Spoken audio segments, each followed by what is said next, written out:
8 marzo, Giornata internazionale dei diritti delle donne. Istituita dall'ONU nel 1975 per celebrare i progressi economici, politici e culturali delle donne nel mondo. L'emancipazione femminile deve molto ai movimenti delle suffragette per il voto femminile e a quelli per ottenere condizioni di lavoro migliori. Una linea del tempo evidenzia i passi più significativi che si intensificano dalla fine dell'Ottocento in poi. Legge Sacchi, 1919. La linea del tempo continua sino al 1948 con la nostra Costituzione. E poi con gli anni delle prime tutele lavorative per le donne. Con gli anni delle riforme familiari, 1970, la legge sul divorzio. E poi ancora, sino al 1978, la legge sul diritto di aborto. E poi ancora le riforme a tutela della donna come persona.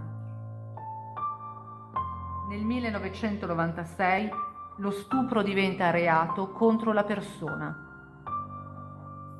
E arriviamo al 2006 con l'approvazione del Codice delle pari opportunità tra uomo e donna. Nel 2012 vengono istituiti per legge i Comitati Pari Opportunità Forensi. E arriviamo al 2021 con la legge sulla certificazione della parità di genere per le aziende. Dalla prima donna laureata in giurisprudenza, le donne non hanno mai smesso di rivendicare per sé e per tutte le donne uguali diritti.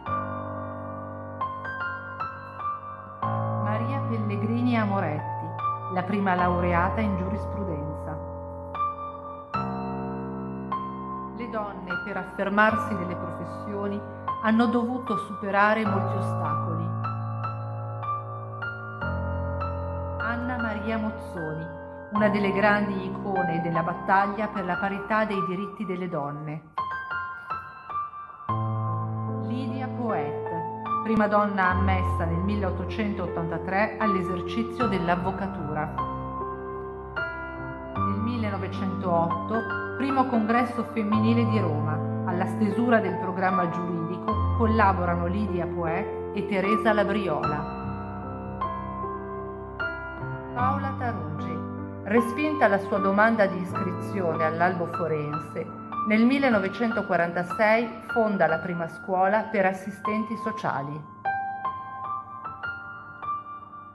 Adelina Pontecorvo Pertici e Elisa Resignani, prime donne ammesse all'albo dei notai nel 1920 e nel 1927.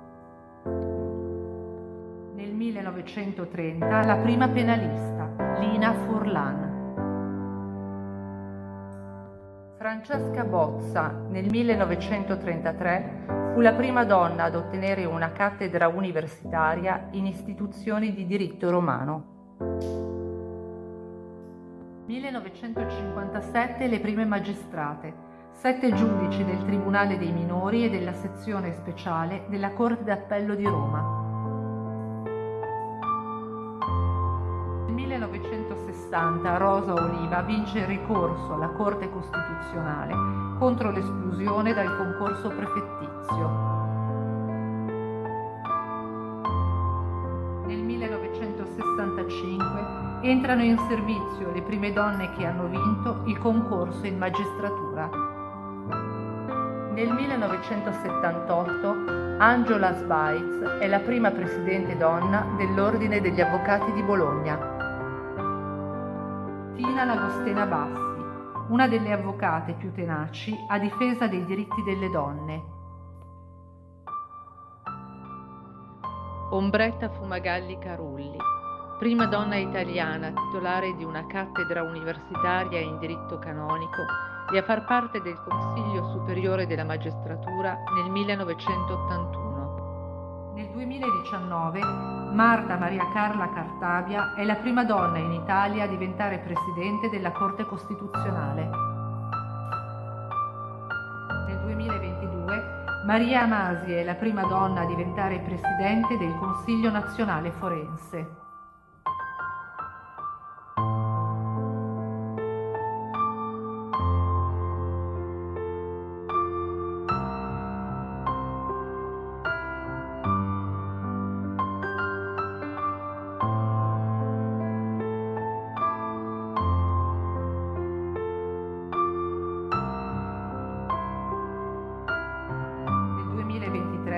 Margherita Cassano è la prima presidente della Corte Suprema di Cassazione.